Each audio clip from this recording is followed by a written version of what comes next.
So, continuing reading from Shri Advaita Prakash, this is chapter 14, and this is Gauranga Lila, Chaitanya Lila, and Ishwara Nagara is first-hand. His mother was a disciple of Shri Advaita, and he had Lord Advaita's association from when he was aged 5. So this is a great devotee, great pure devotee of the Lord, writing about these pastimes. Shri Krishna Chaitanya Prabhu Nityananda Shri Advaita Gadadhar Shivasadi Gaur Bhaktavinda. So this is chapter 14. All glories to Sri Chaitanya, all glories to Sitanath, all glories to Nityananda, along with all the devotees. After a few days, Sri Sachinandana went to Gaya to offer oblations to his forefathers. He devotedly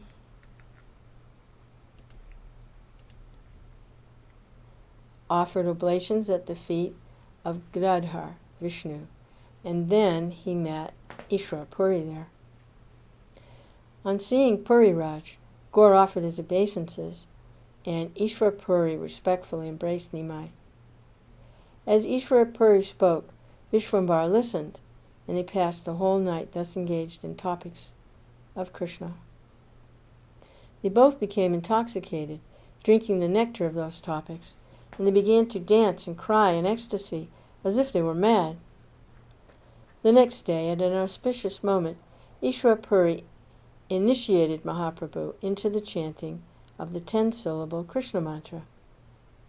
When Gaur chanted that mantra, he saw Lord Krishna manifest before him. On seeing that wonderful form, Sri Sachinandana became mad and cried with ecstatic love. Gaur offered his obeisances to Ishwara Puri and repeatedly said, "Out of great compassion, you have delivered this fallen soul." Ishwara Puri said, "I know who you are. Please don't be so humble. You have descended on earth to teach the living entities devotional service. You are the independent Supreme Lord. Who is not bewildered by the display of your illusory energy? You were astonished to see your own confidential reflection in the mirror of that mantra, just as a child enjoys seeing its reflection. Your loving sentiments aroused while seeing your own reflection. You have covered yourself with the complexion of Radha's form, and you relish your own sweetness in the mood of Radha." On hearing this, Mahaprabhu remembered Vishnu and said, "O Guru Maharaj, what are you saying to this unworthy soul? Through your devotional vision, you always see nothing other than the eternally blissful form of Krishna." In ecstatic love, Puri Raj did not hear what Gaur said.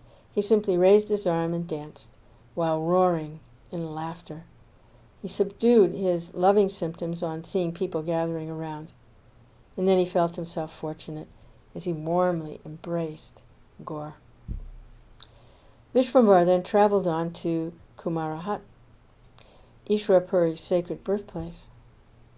After Gaur glorified Kumarahat, he offered obeisances to Ishwara Puri and departed. Eventually, Mahaprabhu returned to Navadvip, whereupon all his dear friends and devotees came to see him. Seeing Gauranga, his friends smiled and said, "Dear Nimai, why are you dressed so differently? You have marked the 12 parts of your body with tilak and written the name of Harih on your limbs. Why have you marked your body with the signs of the conch and disc?" On hearing his friends, Gaur replied, "Don't laugh at me. You should know the importance of marking the body with tilak. The scriptures state that one who worships the Lord but does not mark his body with tilak or wear Tulsi neck beads achieves no result. Therefore, these should be accepted as proper dress. According to great sages, this dress has unlimited potency. Wearing proper dress is the cause of purifying the mind. This tradition comes through the disciplic succession, is therefore most worshipful. By properly decorating the body in this way, the living entity can attain liberation even while residing in the material world. Putna attained the supreme abode by dressing properly. The devotees' shark-like minds drowned in the ocean of ecstasy, and they said to themselves, Gaur has completely changed his mood. Gaur's dearmost Giradhar Pandit then asked, What did you do in Gaya? Mahaprabhu replied, Gayadham is the topmost holy place, where the lotus feet of Vishnu are worshipped. Lord Hari is the friend of the helpless and the reservoir of compassion. He delivers living entities through the impression of his lotus feet. By seeing the impression of Vishnu's lotus feet on the head of Gayasura, one attains the supreme destination, which is difficult for even demigods to attain. One who offers oblations at the feet of Lord Hari delivers his ancestors from both the mother and father's side of the family. The Lord bestows his mercy in many places, many ways, but it's manifest only unto those fortunate persons who have firm faith in the Lord. While Mahaprabhu spoke, feelings of ecstasy arose in him, and he began crying, oblivious to everyone present. Gaur then loudly called out the name of Krishna, and the devotee said, The Lord is glorified. The devotees also began to cry upon seeing Mahaprabhu's manifestation of love. Then they all began chanting the holy names of the Lord. As the kirtan gradually expanded, the waves of love, Gaur and Giradhar danced in ecstasy. Srivas exclaimed, Now that love of God has manifested in Gauranga, we will certainly flourish. When Nimai's students heard that he had returned from Gaya, they all returned to their studies. Some studied grammar, some studied philosophy, but Gaur glorified Krishna in all of his explanations. The students asked, Vidyasagara, what are you saying? Mahaprabhu replied, Don't doubt what I have said. The four Vedas all describe the name of Krishna as the sound incarnation of the absolute truth. I have no other explanation on this subject. Achyutananda manifested renunciation on hearing these explanations, and he joined Gauranga in chanting Krishna's glories. The other most fortunate students also developed renunciation through Achyutananda's instructions. Seeing Mahaprabhu's ecstatic love, the devotees went to Shri Advaita and informed him of the situation. Although Advaitacharya knew everything about Gaur, when he heard about Gaur's activities, he was filled with love, and he said to the devotees, Listen, I will tell you something confidential. I took a vow of daily reading Bhagavad Gita to understand its meaning. Then, one day, while reading a particular verse, some doubt arose. Although I meditated for some time, the meaning was still not clear. I fasted and then lay down. Then, in a dream, someone appeared before me. He smiled and said, Get up, Acharya. Why are you fasting? He told me the meaning of the verse, and I was astounded. When I opened my eyes, I saw Vishvambar standing before me, and as I looked at him, he disappeared. I then understood that Nimai was the Supreme Lord. Just by seeing smoke, one can understand the existence of fire.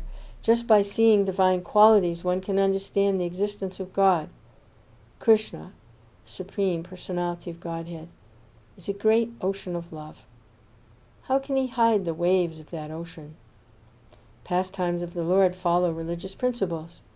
He acts according to those religious principles and then teaches them to others. As Advaita spoke, he became absorbed in great ecstasy and declared, I will inundate the entire world with loving devotion to the Lord. He roared again and again so that people in general were struck with wonder and the devotees became jubilant. Saintly persons thus came to understand that Krishna had appeared on earth to bless everyone with the gift of love of God. They all came together and blissfully chanted the holy names. They laughed, cried, and danced with a commotion that resembled the rumbling of clouds. Now, listen to the glorious pastimes of Lord Nityananda. By hearing these pastimes, the living entities can awaken their dormant love of God. Nityananda appeared in the glorious village of Ekachakra, in the tract of land known as Radha Desh. Vasudeva appeared as Hadai Pandit, and his son, Nityananda, was always blissful. Nityananda's mother, Padmavati, was a jewel amongst chaste ladies. Advaita Prabhu said that she is nondifferent from Rohini. Shri Nityananda Prabhu appeared as on the 13th day of the waxing moon in the month of Magh, January-February, 1473. Nityananda is directly Balaram of Raj, and he appeared to distribute loving devotional service to the Lord.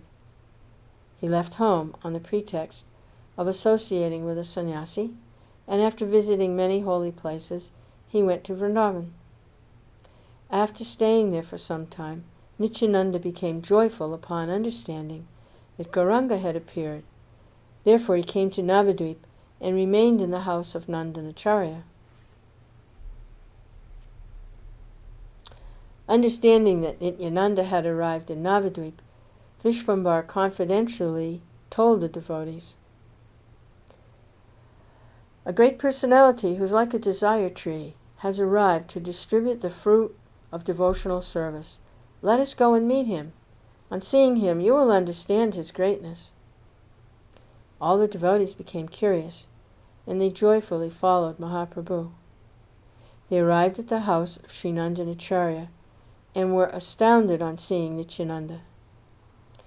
Nityananda had a huge, transcendental body that shone like millions of suns. He was grave by nature, and his forehead was beautified by tilak that shone like the moon. His neck was decorated with tulsi beads, and his smiling lotus face was most beautiful. He appeared as the crushed jewel of sannyasis and the source of all compassion. Seeing his eternal associate Baladev, Vishvambar and the devotees offered their obeisances. When the effulgence of the sun-like Gaur fell on the moon-like Nityananda, it caused an uninterrupted expansion of the soothing light of nectarine love of Godhead. Seeing the symptoms of the Supreme Personality of Godhead in Gaur, Nityananda was stunned in ecstatic love. And when Gaur Rai saw Nityananda stunned in ecstasy, he thought of some way to reveal his identity. Gaur had one devotee recite a verse from the Srimad Bhagavatam, and Nityananda fell unconscious in ecstasy. When he regained consciousness, he cried, laughed, danced like a madman. Sometimes he cried out, "I found Krishna." And sometimes tears flowed incessantly from his eyes. Love of God rained from the cloud of Nityananda and caused tears of devotion to flow like the Ganges from the eyes of the devotees.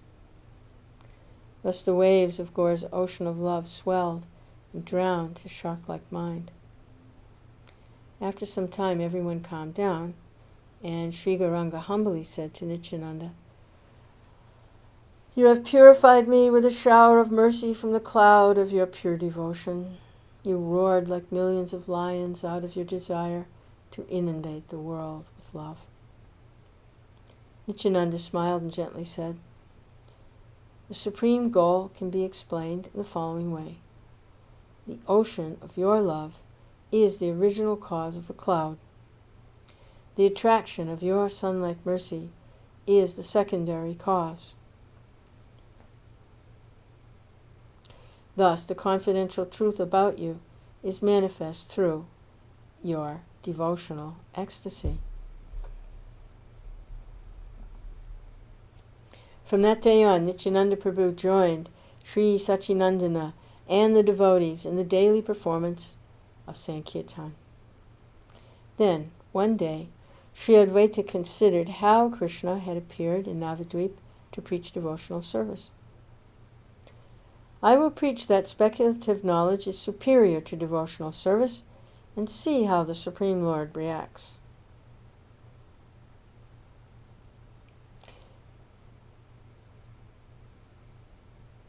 Thinking in this mysterious way, Shri Advaita Acharya began to cleverly preach the philosophy of Yoga Vasishta.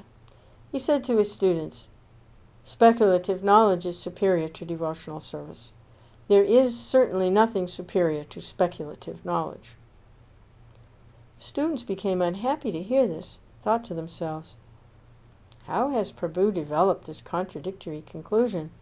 Previously he said that speculative knowledge is without a doubt servant of the servant of Bhakti Maharani. Knowledge without devotion cannot take one to the supreme destination, just as thrashing empty husks cannot produce a grain, but only labor. And now he says, what is the use of devotional service? The scriptures state that one attains liberation by knowing that one is Brahman. Meanwhile, in Navadvip, Vishwambara could understand the mind of Advaita Acharya. He took Nityananda and came quickly to Shantipur, after showing mercy to a drunkard on the way. When Advaita Acharya understood that Chaitanya Mahaprabhu arrived, he became determined and explained speculative knowledge in sweet language. Thus, as Sri Chaitanya and Nityananda arrived at Shri Advaita Acharya's residence, refutations on devotional service were coming from the lips of Sitanath, just as poison came from the ocean of milk. Taking the role of a teacher, Lord Gauranga began shaking in anger, and he loudly addressed Advaita Acharya. What happened to your intelligence? You have given up touchstone to respect a piece of glass. People say that you induce others to take up devotional service, but now I see you've become a thorn in the side of devotional service. I will kill you, and then establish devotional service. Who in the three worlds has the power to stop me? Saying this, in the mood of Nishingadev, Mahaprabhu threw Advaita Acharya from his seat to the ground. On seeing Gaur's deep attachment to protect devotional service, the most fortunate Advaita Acharya fainted in ecstasy.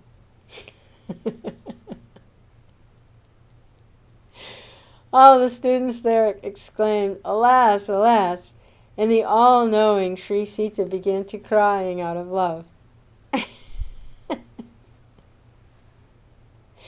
After some time, Advaita Prabhu regained his external senses, and Vishwambara said to him, O Nada, if you have such a desire in your mind, why did you call me here? The Vedas say that living entities are counted among the parts of the Supreme Brahman, but there's a great difference, just as there's between yogurt and milk. The living entity commits an offense by considering himself identical with Supreme Brahman. Although one may achieve liberation in this way, it's temporary, and again one falls into material existence. Advaita Acharya, the incarnation of a devotee, then saw Krishna, who had appeared as his own devotee. His two-armed form was covered with the luster of Radha's body. He was holding a flute, and his head was decorated with a peacock feather. Although Advaita knew the truth about Krishna, upon seeing his original form, he fell unconscious in ecstasy. When he came to his senses, he said, I committed a great offense, but now I have received your order to distribute devotional service. Saying this, Advaita brought 2 books and placed them before Gaur and Nityananda. Advaita Prabhu had written a commentary on 2 books, Sri Yoga Vasishta and Sri Bhagavad Gita. Both of those wonderful commentaries delineate the path of devotional service. Advaita Prabhu respectfully showed those books to Shri Gauranga, who read them both and became saturated with pure love. He proclaimed, whoever has written the commentary on these books has nicely churned the transcendental ocean of bhakti. He is the incarnation of a devotee, and as good as Krishna. I offer millions of obeisances to his lotus feet." Raising his arms, Nityananda Prabhu said, "This commentator is glorified throughout the world." Shri Advaita Acharya said, "It is Krishna's nature to always give credit to his devotee. Therefore anything is possible." By the grace of Krishna, Saraswati of the spiritual world appears in the heart of a devotee to reveal the science of devotional service. Krishna is the most magnanimous deliverer of the fallen souls. Indeed, he descends for the purpose of delivering the living entities. Saying this, Advaita Prabhu cried in ecstatic love, and Gaur and Nityananda danced in ecstasy. Haridas loudly chanted the name of Harih, and others, headed by Achyutananda, were stunned in pure love of God. Then Mahaprabhu and the two Prabhus, overwhelmed with loving devotion, repeatedly and loudly called out, "Come, everyone, come! Who do you have to fear? We are giving everyone the proper medicine for the material disease. By taking just a drop of this medicine, you will easily attain ecstatic love of God." The devotees who heard this developed pure love, and they all began to congregationally chant the holy names of the Lord. Chaitanya Mahaprabhu is the inconceivable desire tree of pure devotion, and those two Prabhus are the main branches of that tree. Spiritually, there's no difference between these three. They are all different only in form, just like Ram, Nrsimha, and other incarnations have some slight differences. One has manifested himself as a devotee, one is an expansion of a devotee, and one is an incarnation of a devotee. All three are reservoirs of transcendental loving exchanges. Their roaring was equal to the sound of the Vedas, and their chanting of the holy names delivered the entire world. After performing Sankirtan for some time, they discussed how to establish the religion for the age.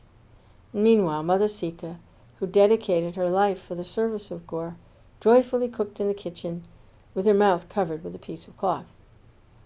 Sita cooked many vegetables, spinaches, and cakes. She prepared many drinks and sweet rice cooked with ghee that was comparable with nectar. I, a fallen soul, brought water for her cooking.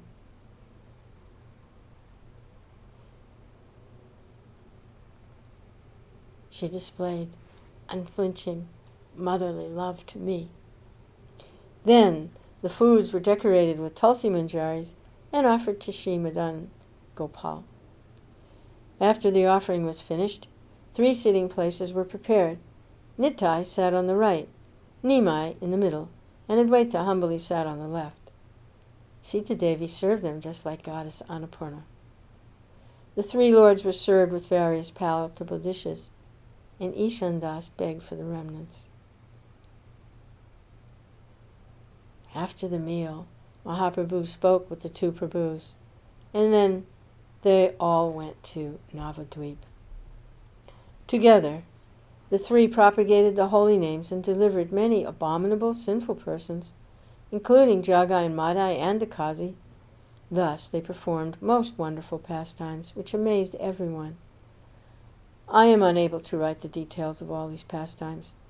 I'm simply giving some indication.